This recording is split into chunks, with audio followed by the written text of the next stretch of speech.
ஆகாய தேடினும் ஆனை சேனை தேடினும் கோடி வாசி தேடினும் குறுக்கே வந்து நிற்குமோ ஓடியிட்ட பிச்சையும் உகந்து செய்த தர்மமும் சாடிவிட்ட குதிரை போல தர்மம் வந்து நிற்குமே.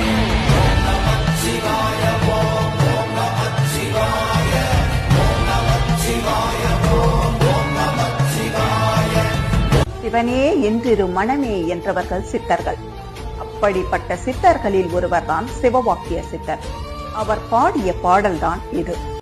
ஆடு மாடுகள் என்றும் யானை சேனை என்றும் கோடிக்கணக்கான செல்வங்களை தேடி தேடி சேர்த்து வைத்தாலும் மரணம் வந்து யமன் நம்மை அழைத்து செல்லும் பொழுது இவை யாவும் குறுக்கே வந்து நின்று மரணத்தை தடுக்க முடியுமா?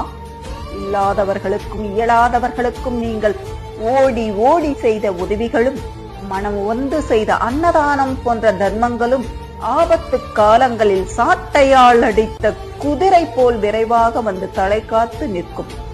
தர்மம் தலை காக்கும் என்பதனை உணர்ந்து உங்கள் பிறவியை ஈடேற்ற தர்ம காரியங்களில் ஈடுபடுங்கள் என்று சிவவாக்கிய சித்தர் கூறுகின்றார்.